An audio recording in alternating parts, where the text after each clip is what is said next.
This is Jim Bish with the Americans in Wartime Museum. Today's date is June 8th, 2019, and I'm conducting an interview with Joseph Crossan in Reading, Pennsylvania.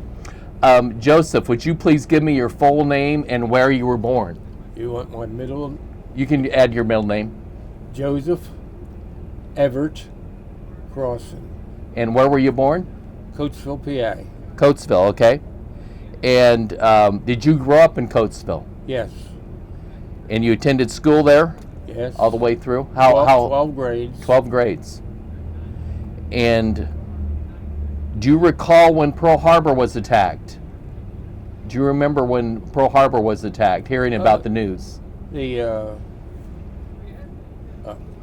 December the 7th, 1941. Yeah. Do you remember what happened, or do you remember how the community or how you responded to when you heard the news? Not really. Were you in school at the time? Yes. Uh-huh. I'm assuming there were a lot of boys that just started enlisting in the service after that from your high school? There was quite a few. Quite a few. What year did you graduate from high school? 1943. 1943. Did you assume that you would probably find your way into the military soon after graduation, after Pearl Harbor occurred? Well, I didn't really have to assume. I was drafted. Okay. When were you drafted? Were you drafted still in high school? June the 1st, 1943. So you just graduated probably from high school by then? I didn't graduate till the 3rd. Okay. So a couple days before graduation, you knew where your life was headed. Yes. And where did you have to report to after you Well, I first were drafted? reported to my local draft board, and then they put me on a train, took me to Philadelphia, where they examined me and swore me into the service 2 days before I graduated. Uh-huh. And where did you get sent to basic training at? My basic training was in Gulfport, Mississippi. And was that summer yet? In the summer of 43? That was about maybe 15 days later. So it was still in June when they sent Yeah. you to Gulfport. Mm-hmm. Is there anything that sticks out about your basic training? Did you enjoy your basic training, or was it difficult, or any certain... The only thing that bothered me was in Mississippi was the fact that there was coral snakes, and we had to crawl through the high grass, and I was afraid of meeting one. Uh-huh. So you remember the coral snakes? Oh yes, definitely. That's in the summertime, was it pretty hot and humid? It was hot and humid. I had prickly heat. Oh boy. Uh-huh. How long was your basic training? 90 days. 90 days? Almost 3 months then, Yeah. right at 3 months. So you're probably sometime in September you got out of basic training? Yeah. Mm-hmm. And where did you go from basic training then? Then they sent me to Goldsboro, North Carolina for aircraft mechanic. And how long were you in aircraft mechanic school? I don't really remember. Mm-hmm. For a while, probably. Quite a while. It's a while. Yeah. Where did you go after leaving Goldsboro? And then I was sent to Fort Myers, Florida for aerial gunnery school.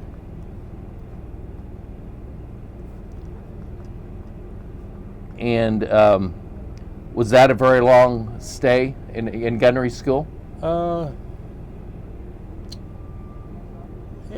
It was long, but I liked it. Uh-huh. Did you go from gunnery school then overseas? No, I went from gunnery school to Shreveport, Louisiana, Barksdale Field, where we waited to be assigned to a crew. Mm-hmm. And I was assigned to a crew of 6. And what aircraft were you assigned to? B-26.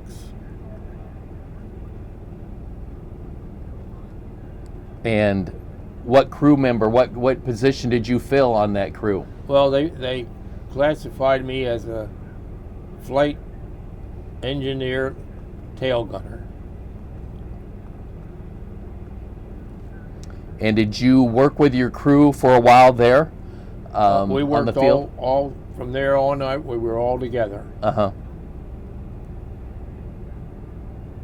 And how long was it before you were sent overseas? Do you remember when you were sent overseas? I was sent overseas in December of, I guess, 44. And were you sent to England? Where did you go Sent to? to England, called Fullerton Junction. Fullerton Junction, England. And what bomber group were you with? 344th Bomb Group. Was that a small little town in England that your airfield was at? I don't really know how big it was. I never got out of there. Uh-huh. What, were you part of a squadron with the bomber group? Yeah, we were in the 494th Bomb Squadron. And as part of the bomb squadron, how many of you would of the 494th would go out together generally when you were on a mission? Well, there must have been at least 2 groups of 12, but I don't know how many there was. Uh-huh. Do you remember some of your missions, your first mission, and where you headed to, and some of those stories? I don't remember what mission I went first, but I do remember the day we took off. It was a cloudy day, and the clouds were very low. And as we went up through the clouds, we took off 15 seconds apart. And when we come out, we almost run into another airplane. Really? If it hadn't been for the co-pilot being alert, we may not be here. Uh-huh. So when you came out of the clouds, you realized how close some of you were coming up and out. We flew pretty close together in formation. Yeah, yeah. We were in what they called a box of 6. Okay. And as part of that, do you remember some of your early what some of your early missions were? What type of were you after factories or airfields? We mostly went after railroad junctions, railroad yards, bridges, communications factories, aircraft factories. So you had a variety of targets Yeah. that you went after. Were most of these in eastern France, Germany, Belgium? Do you remember where some of the locations were? Most of the ones that we went after were in Germany, with one long one, Yugoslavia. Okay. Could you tell me a little bit about a typical or something that maybe wasn't so typical when you started to approach your targets? Did you ever run into any of the German Luftwaffe or anything like that? I never saw any Luftwaffe because we had good escorts. Mm-hmm. We had P-38s, P-51s, P-47s.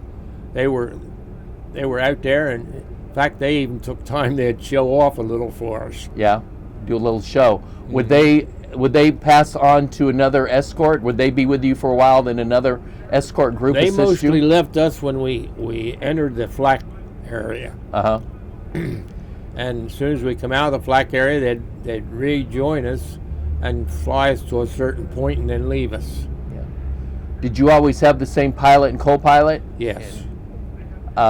Same crew. Same group. You never had any substitutes come in? None. For anything. None. When you were part of that group, when you mentioned the flak areas, was there always flak when you got close to a target? I would say very most of my missions were pretty flaky. Yeah, you knew that was something that you were going to go into. We generally knew it, but there was a few we called milk runs, which you didn't have any flak. Uh-huh. Not that often. Yeah, yeah. What was it like what position on the aircraft were you? I was tail gunner. You were a tail gunner. So could you tell me a little bit about your responsibilities as a tail gunner?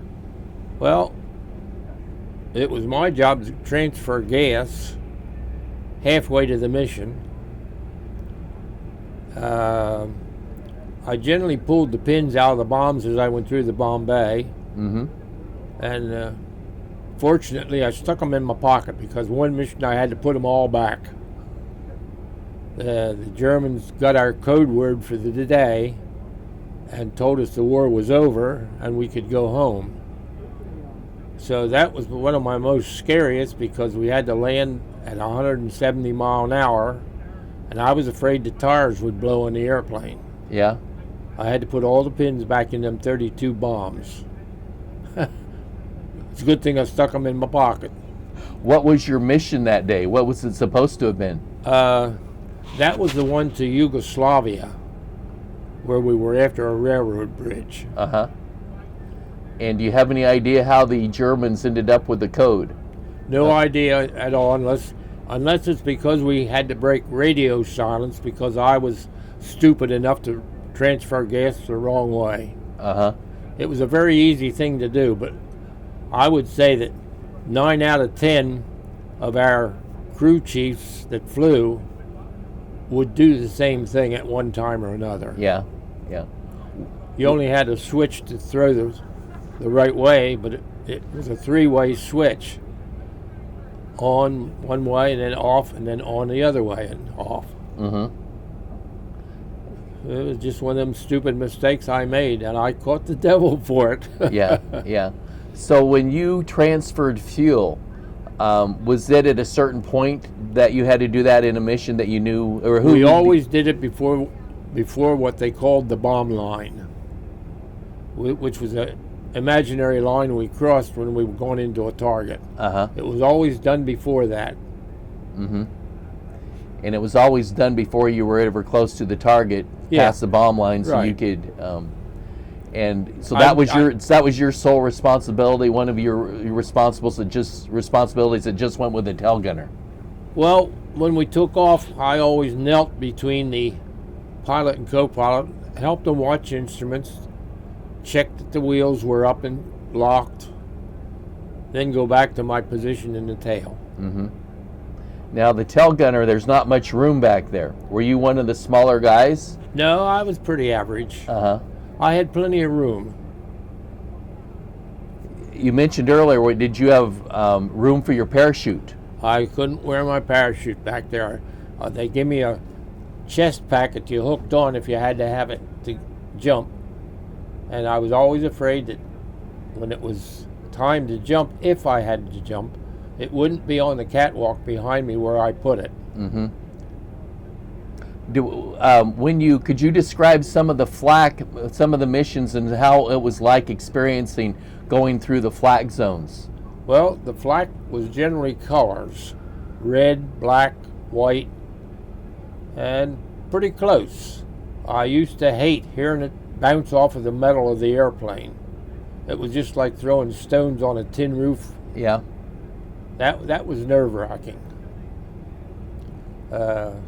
We never had any come through. I guess we were one of the lucky ones. Yeah. What plane were you on? Were you on B-24s? B-26. B-26s, okay. Twin engine.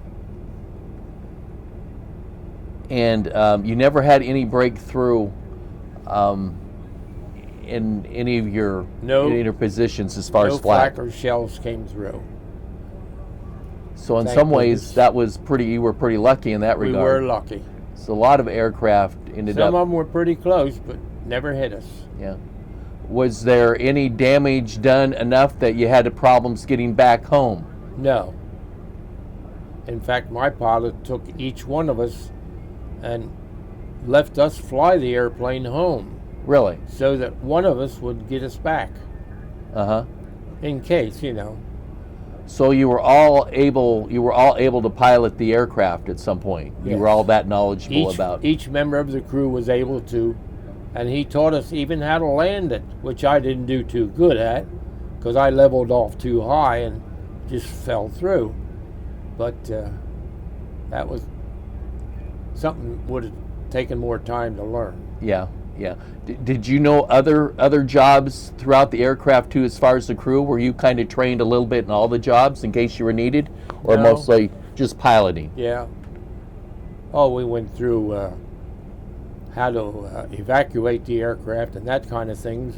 Or if we ditched in the water, we went through the rubber boat thing. When you got to a target, what was your job at the target area as you approached the target? Just stick to my position and take care of my guns if I needed them. Did you ever need your guns? No, I never got to shoot them once. Not once. And then after you pulled the pins on the bombs, who dropped the bombs then? Who was responsible for that? The bombardier dropped bombs according to the lead pilot. So, in other words, when he saw the bombs come out of the first plane, he dropped his. Okay. Or ours. Were you ever the lead plane? No. We were anywhere from third on back. Do you remember, you mentioned a number of targets. Was there any event or any day that you had the plane malfunction for just mechanical reasons or anything like that, that any interesting aspect of any of your... All our flights were pretty good. No malfunctions of any kind, except I was afraid to blow the tires when we had to land with a full load of bombs on. And yeah, coming in at that speed. At that speed, yes. Yeah. And that mission you got through okay? You were able to get it landed okay with all the weight? Well, the only thing I really remember, and I caught the devil for it after that, was the day that I transferred the gas the wrong way, pulled into our place where we always parked it, and the engine just quit running. They run out of gas. So, due to my dumbness or whatever mistake I made, it could have cost the life of my crew and the airplane. God was with you that day. He Yes, kept he enough was. gas in there just to get you to safety. I think God was with us quite a few times. Yeah. Sounds like that. If you were how many missions did you fly on? I had 21 missions. That's quite a few missions of not having gone through a lot of flak causing damage or things like that. It could have been worse. You must have had a good crew as well. I had some worse incidents on training missions during the war than during the missions itself. You mentioned the one mission to Yugoslavia. Were most of your missions in Germany? Over Germany targets? Yes. They were all German missions except Yugoslavia. And most of your missions started in December of 44, or were they in January of 45? I joined the group the 1st of January 1945, so it was after that. Okay. And from there till the end of the war, you were flying missions over Germany and Yugoslavia. Right. When was your last mission? It might have been the Yugoslavian one, but I don't know what date it was. Yeah. Did you quit flying missions because you had the number you needed, or did you quit flying because the war ended? Because the war ended. That's what ended all the operations. I had very few flights or training flights, whatever you want to call them, after that. After the war ended, we moved up to Germany, and they made me take German prisoners out to Dachau and clean the ovens. Wow. I had charge of 5 German GIs who were very nice. They were happy the war was over. But I had one SS trooper that I'd never left my eyes off of him. And I always had my gun ready because they told me if you lose him or any of these men, you're going to serve their time. So I made sure I wasn't going to lose them. Did other members of your crew, were you all together to Dachau? Or did they split you up after the war? Well, we weren't together as a crew. I mean, we saw one another, but as a crew, we weren't together. Were they all sent to Dachau, or they were sent in different places? Your crew was sent in different places then? I can't answer that. I don't know. Yeah. So you were in England, and after the war ended, then they sent you into Germany to... We went up to what they called Bad Schleißheim, outside of Munich. And that's where we were, and took our prisoners out to Dachau. And what were some of the things you saw at Dachau? What when you first got there? What was the condition like, and were there any POWs left in there at that point? I didn't see any POWs, but I seen a lot of bones and stuff in the ovens as they pulled the trays out to dispose of them. Mm-hmm. It was a gruesome thing. I can imagine. And what was your responsibility? What did you do? How did you clean the ovens, and where did the remains go to? Things like that. I didn't do anything. The German prisoners did the work. Yeah. And they cleaned the trays off, or whatever you want to call them, and put them in, I guess you'd call sacks, and disposed of them. Uh-huh. After that point, I never saw what they did with them. Yeah.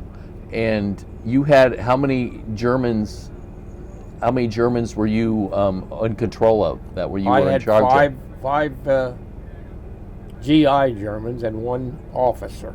Uh-huh. Were there other GIs and officers there doing the same thing under other control? Not with me. Not with you. No.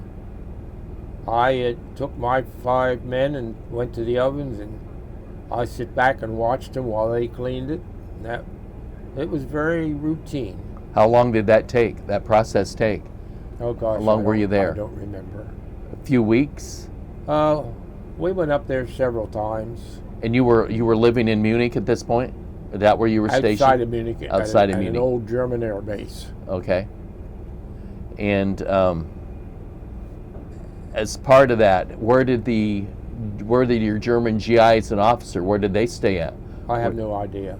But you would collect. They would bring them, and we picked them up at our barracks, loaded them on a 1.5-ton truck, all of them in the back and me, and there we went.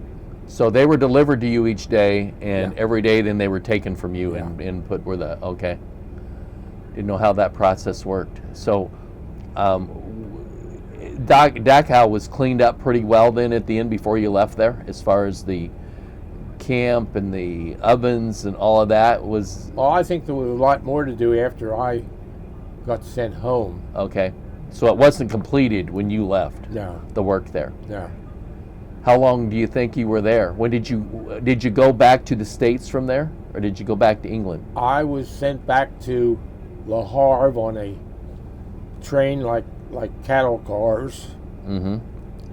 And we went into Le Havre, and we were shipped out on Liberty ships for 14 days to Boston. Do you remember when it was you were shipped out of Europe? That was in November. November of 1945? Yeah. And it took you 14 days to reach the States, and you ended in Boston. Was it December by then, or is it still in November? It was still November. When you landed in Boston? I was sent from Boston to New Cumberland, Mm-hmm. and they're discharged on the 24th of November. Getting back to your work, do you remember when the war ended, in the Japanese War? Do you remember hearing about that with the actual end of the war? I remember hearing about it, but I don't remember the dates. Yeah. Do you remember how you reacted to it, to both the end of World War II in Germany, in Europe? I was glad of it. What are some things you did or witnessed at the end of the war? Well, you were in England right now when the German war ended. No, I didn't get back to England. But how about when you quit doing your sortie raids? You were in England, and when the Germans surrendered, right? Yeah. And what did you witness in England? Did you see any how the people reacted? No, I was still on the German air base. Okay. And when the war ended, same thing. You didn't see much how the reaction was. No. Did you have much contact with the German people other than the German GIs and officers? We used to swim in an old swimming hole in Germany, and I never cared too much because it was spring-fed and it was awful cold. Mm-hmm. But it amazed me as how the German girls could change their clothes and get a bathing suit on under their clothes without seeing anything. They were pretty slick at it. I had talked to a few German girls, but I didn't understand them. And I never bothered much with the women. Yeah. Were you told not to fraternize much with the women? Was that something it that was never mentioned to me, but I saw some things that I didn't like, which I would not like to say, Yeah, and I just let it go. yeah. How many guys stayed with you in your camp or barracks in outside Munich? Were there a lot of American Army Air Force men with you? Oh yes, there was quite a few. Our 3 men of the crew stayed together. I don't know where they put the pilot, co-pilot, and the bombardier, but I understand that they later were reassigned to go to Japan. And that's when I think my lieutenant made first lieutenant and then captain. Yeah. It's a weird feeling knowing that you're the last one in the crew. That bothers me. Did you have reunions with your crew every once in a while? I never was able to. I never was able to meet any of the fellows after the war, except one. And he was killed in a flying accident after the war. Uh-huh. And when we went to his house in Illinois, or Nebraska, I went to his house, and I had the feeling that he was just not happy to see us.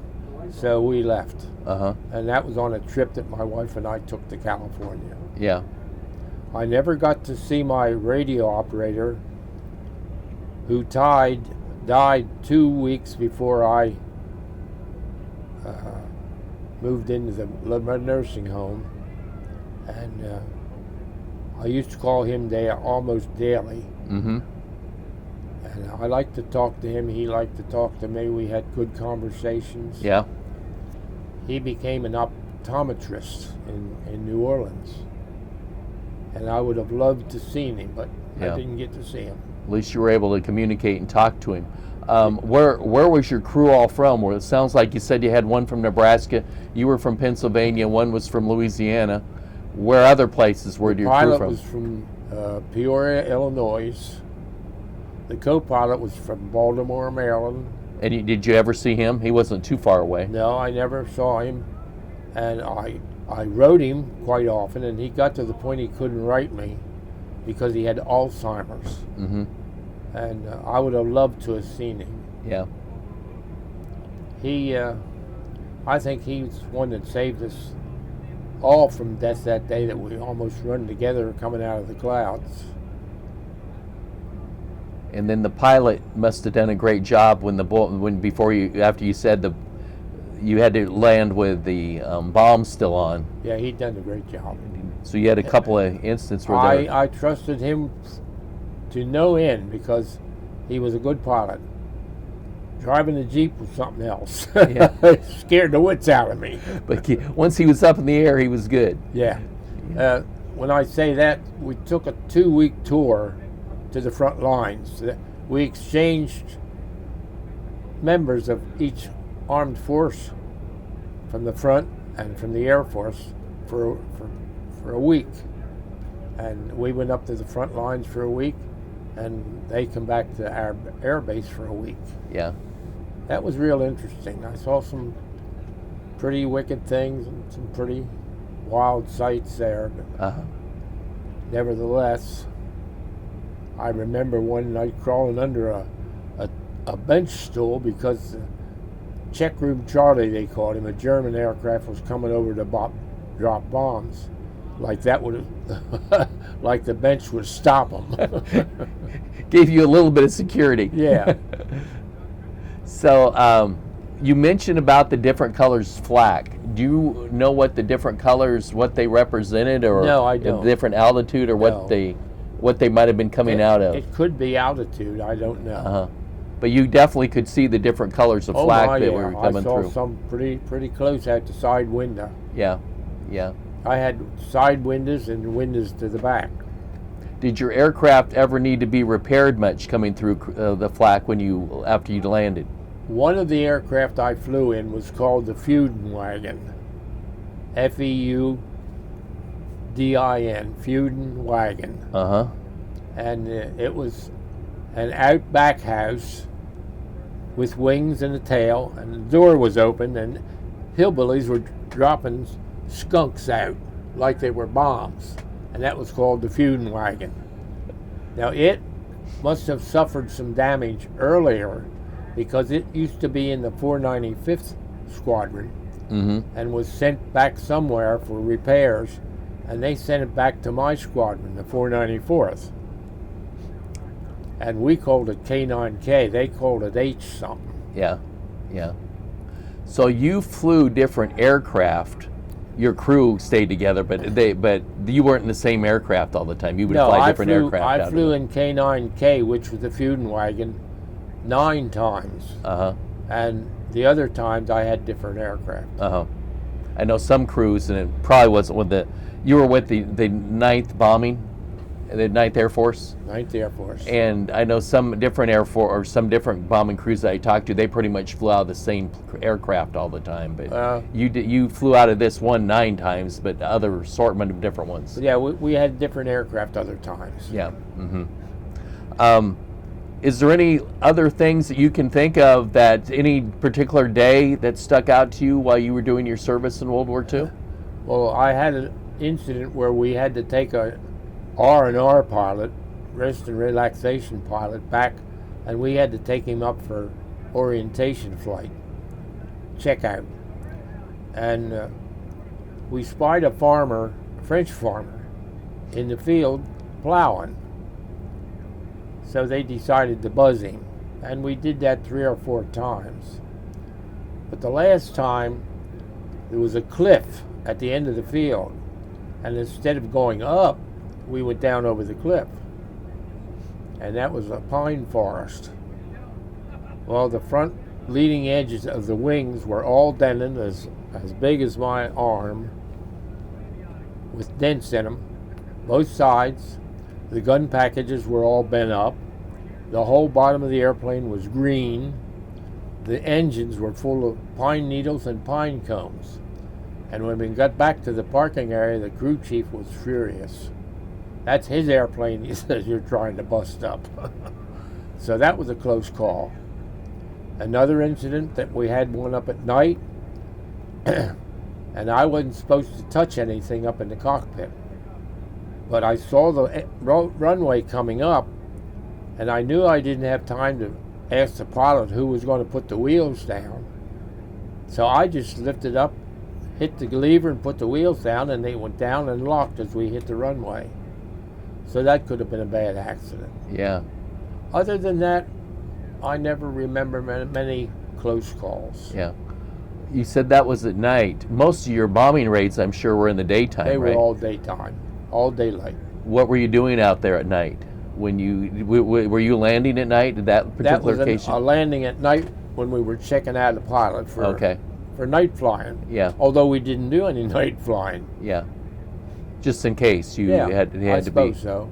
And buzzing someone or something, was that something that was occasionally done, or was that the only time you witnessed that you were part of the aircraft? Well, we buzzed a church at the Battle of the Bulge area, and it looked like we almost hit the steeple.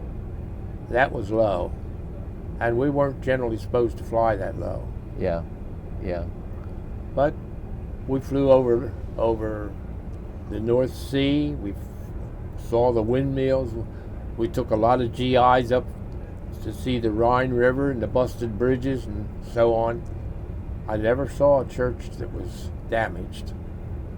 That I thought was amazing. No hospitals, we didn't bother. Yeah, yeah. So you did a lot of flying beyond your bombing raids then? Oh, yes. And doing a variety of things. We things. had small training flights just to get our time in to get paid. Mm-hmm. And most of those were over England and over the North Sea? Over France, Belgium, and Germany. Okay. Mm-hmm. Well, do you have any other items that I haven't touched upon that you'd like people to know about? It was nice of the French women or British women to come to the flight line before each mission and serve us tea and donuts. That was nice. Really?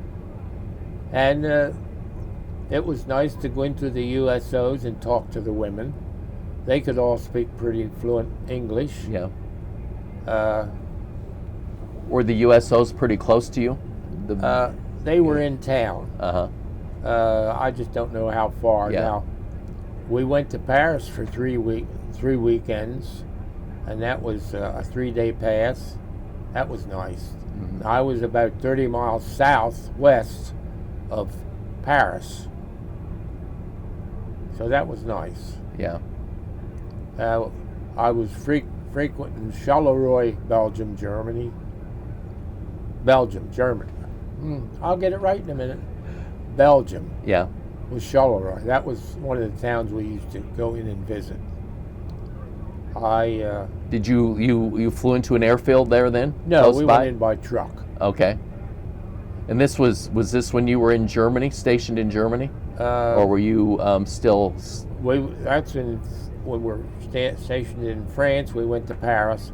When we were stationed at Charleroi, Belgium, we went into Charleroi. Okay. So you were after you were in Fullerton, you were stationed in France for a while with the 9th Air Force? After the end of the war, they sent us up to the German air base outside of Munich. Okay. When were you stationed in France? From January 1st. See, I had all this Yeah. written down and it was thrown away. Where was Fullerton at? Was that in England or in France? The first airfield you went to? That was in France. In France, okay. It was a place called Pontoise. Okay. So you were stationed, most of your bombing raids were coming out of France then, with the 9th Air Force? Majority, yes. Yeah, okay. That And you was were south of Paris? They called that station A59. And I think the other, the one in Belgium was called A72 maybe. So after a while you were moved over to Belgium? Yeah. To an airfield? And then finally moved into Germany. Mm-hmm. I had all that written down, but it got Yeah. thrown away, which Yeah. I didn't like. Well, I think we've got most of it now. You were stationed south of Paris and you moved up into Belgium. Were you close to Bastogne? Or There was a little place in Belgium we used to visit, but I don't remember the name of it. It was very nice. Yeah. And from there, I'm sure you were bombing. That's where you were at when you went to Yugoslavia. You Yeah. were coming out of Belgium. Okay. Anything else that I haven't touched upon? Not that I can think of. You sound like you did a lot, and we've got most of it down, and you had a pretty fascinating effort to the war. The Air Force was good to me. I liked it. I often kick myself for not going on to school, which was offered to me, but I wanted to get home. Yeah. So I refused going to school again. So Yeah. That's certainly understandable. that was a heartbreak today. Yeah. Well, thank you for your service, thank and thank you, you sir. for the interview. Thank you very Thank you. much.